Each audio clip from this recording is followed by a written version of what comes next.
Good morning, everybody. I like the title of my presentation. Where are we? Let's see. We're at the Courtyard by Marriott in Oxnard, but I'm assuming that you want to know a little bit more than that. So I'm going to try to provide a little bit of context on what United Water Conservation District does, and so that gives a bit of context to what we're doing with Quagga mussel. So our activities are in the Santa Clara River watershed, which is essentially half in Los Angeles County and half in Ventura County, but most of the water and the best part is in Ventura County, or the most interesting part. So that watershed does stretch all the way to nearly to Palmdale, to the Acton area in Los Angeles County. Most of the water that we end up with in the Santa Clara River comes from the Piru Creek watershed and the Sespe watershed, probably the majority of it from the Sespe Creek watershed. United Water, you may ask, what in the heck what does United Water do? Essentially, we have, go to this slide. That's the outline of United Water Conservation District. So it's all the lower portions of the Santa Clara River watershed that you saw earlier. So all the valley portions from just a little west of the Los Angeles County line out to the coast. It's an area of 214,000 acres, or 335 square miles. And the reason that United was formed, there was a predecessor agency that was the LA Stay the Hell Out of the Watershed agency from the 1920s, but essentially by the 1950s the effort was to take care of the municipal and the agricultural water needs in the Santa Clara River. And so there are really two functions today, and those functions started back in the 1950s and continued until today. One is a very important one, is the collection of data. So this is an area that we've been smart enough and done right, that we've metered, that we've kept good records of pumping levels, of hydrologic data, of rainfall and flows. The district, as well as Ventura County Watershed Protection District, have kept excellent data. So we have a very good, at least 70-year record of what's happened in this watershed, and so we can look forward and do planning using that data set.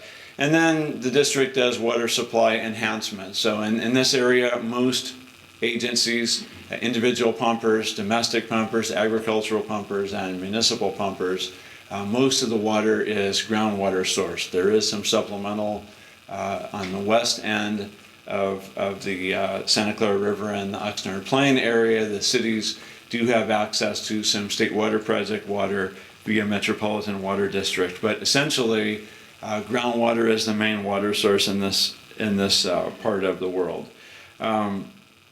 There are approximately 900 active wells and about 200,000 acre feet of pumping per year. United is not a big agency. It's not a typical municipal water district. Relatively small staff and an operating budget of about $19 million. And in this current year, we're in about $4 million in capital improvement program. There are, well, I'll talk about the facilities a little bit later. So there are several activities that United does. Mainly the long-standing historical ones since the 1950s are to try to capture water that would otherwise run off very quickly to the ocean. So we have one dam on Piru Creek, Lake Piru, Santa Felicia Dam. And that essentially captures some of the winter rainfall and then releases it a little bit later in the year for recharge of groundwater aquifers. And then we have facilities. I like this 1922 photo of the high-tech intake to the farmer's ditch. So there were river diversions and recharge and use going all the way back 100 years. We do have access to importation of a very small amount of state project water when it's available, so a little over 3,000 acre feet. And we're working on developing recycled water and perhaps some desalted seawater for future supplemental supplies. Lake Piru and Santa Felicia Dam on Piru Creek is the main capture facility. It holds about 80,000 acre feet. It's below the minimum level at this point. If we let the water down too low, when there's a lot of rain comes in, then it fills with sediment more quickly and moves towards the outlet. It is infested with quagga mussels. And so some unique facts to remember about this one are it is regulated by the Federal Energy Regulatory Commission, and we have a license until 2048 that is very prescriptive in many of the things that are required. One of the activities that's required is a constant release of 7 cubic feet per second of water minimum from that to lower Piru Creek, so that always stays wet, and there's habitat down there for endangered Southern California steelhead trout. So that is a requirement that there are large consequences if we stop that water release from the bottom of Lake Piru. In the fall, we typically release about 20,000 acre feet for recharge activities, and the constant release is roughly 5,000 acre feet a year. And essentially, we run that water down the Santa Clara River, and it recharges the groundwater basins as it goes. Some water is diverted in the Saticoy area by the grade control structure, the Freeman Diversion Dam, up to 375 CFS is captured, and it's sent to some recharge facilities that basically it's a rare spot in the Oxnard Plain where the aquifers turn up, and we are able to do some recharge there. And then there are some supplemental water delivery systems that take water in that recharge area and move it down to places where it's difficult to recharge, and there's historical overpumping. So there's the Pleasant Valley County Water District pipeline over in the Camarillo area, the pumping trough pipeline in the middle, and then there's a supplemental drinking water system, all designed to keep people from pumping near the coast and to reduce their hit on groundwater. Let me just move quickly. And also recycled water deliveries. We are a party to City of Oxnard's recycled water program, and we hope to be delivering supplemental recycled water to these systems at some point in the very near future. Potential brackish water treatment plant, there's exploration. That's in the conceptual design process along the coast. And I'll move to quagga.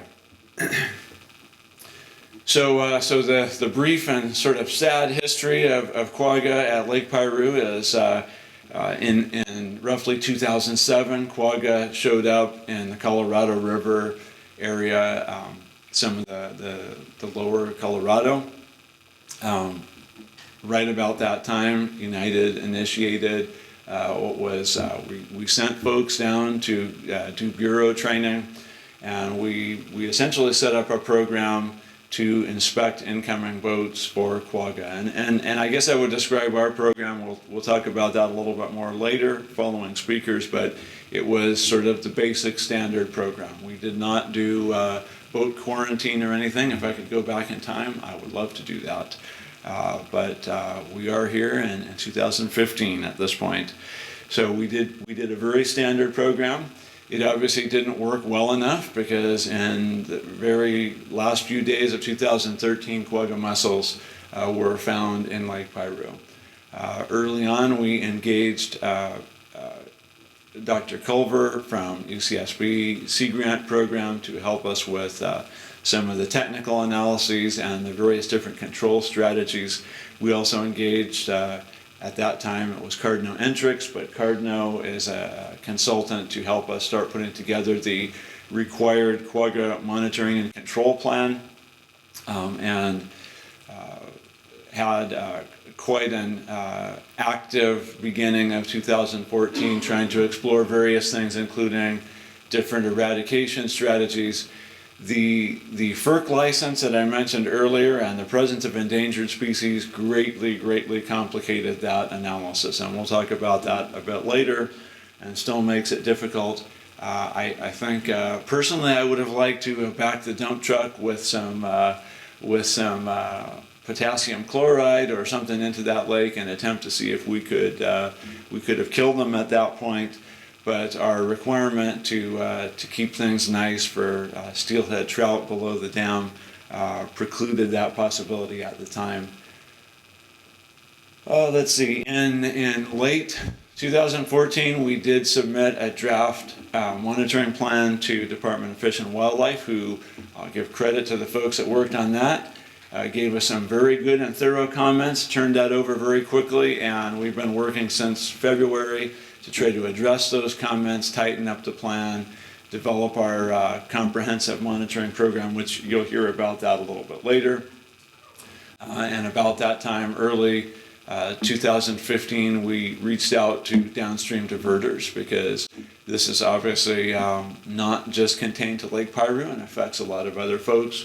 So we invited some participation in that. We also realized that we needed to broaden our technical expertise. So we started calling folks and asking if they would be willing to be part of a technical advisory committee on an ongoing basis to help us try to contain this. We think that this is a very strategic area, this watershed. It's a wild watershed. It's sort of the first major watershed outside of the Colorado basin that has been infested, and I would say all of metropolitan water districts, reservoirs that have been infested are associated with the Colorado. So what we don't want this to do is move forward along the coast to various other lakes and water bodies. We don't want it to move up to the major rivers in the north. So we would perhaps we're stuck with this here. I still hold out hope that we could find some eradication strategy that may be acceptable, but at this point the major goal is to keep it from moving outside of this water body. And so this workshop is one of the efforts of that technical advisory committee, and so we also want to broaden this at this point. We're really looking for participation of downstream diverters and the community in a regional monitoring program, and you'll hear a little bit more about that. We also want to offer technical expertise for those that are diverters, those that are involved and engaged in the watershed. And so we hope to, actually I'll fess up to the fact that the very final version of the Quagga Monitoring and Control Plan has come to me a couple of weeks ago, and I've been working with attorneys and some other stuff the last 10 days and haven't finished the final review. So probably this weekend I'll get to review that document and send that back to the State Department of Fish and Wildlife for final review, hopefully, and implementation. And so I think I'll be quiet at this point and pass things along. I did want to mention there are a few diverters along this watershed. So downstream of Lake Piru, there are a couple diverters, and I see some representatives here in the room. So those are really key entities that we want to work with to see if we can prevent quagga mussels from infesting their systems. And then clearly the ones that are down on the bottom end of the Santa Clara River, we want to protect those also, as well as just the natural habitat. And I think I'll just pass this along to the next speaker. Thank you.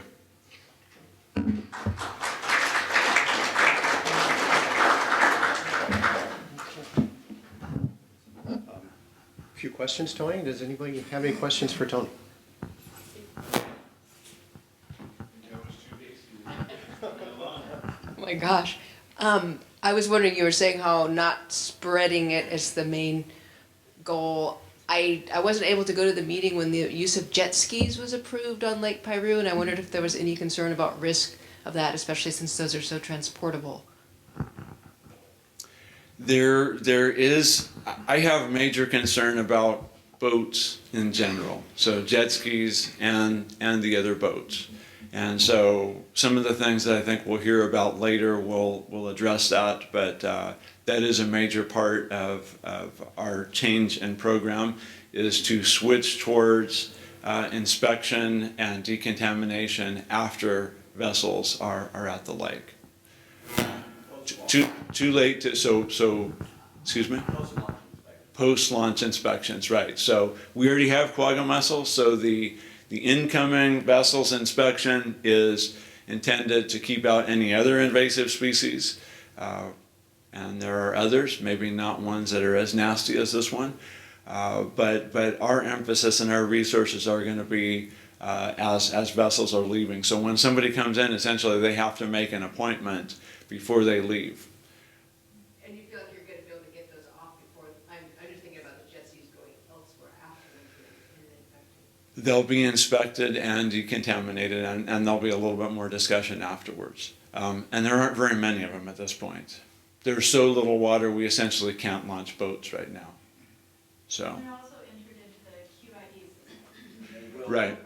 Right, and we'll hear about that later. So there's a common database. There's been sharing of information on boats, as well as we've initiated a fairly common database that people use. So they'll be entered into that if they go someplace else and they say, hey, I haven't been anyplace else, then they show up on the computer that no, that's not true. Anything else, Russ? Tony, could you expand a little bit on the comment that you made about the Federal Energy Regulatory Commission not allowing you to use potassium chloride or copper sulfate? All of that really hinges upon, and we had a sort of a legal analysis done early. That's a lovely document if somebody wants to read it. But looking at if we have conflicting rules and regulations and laws and permits, how do we deal with this? And essentially, I think the bottom line is Endangered Species Act is one of the most powerful laws of the land, and that seems to trump others. And so anything, because we have the constant release requirement, there are very large consequences for us stopping flow.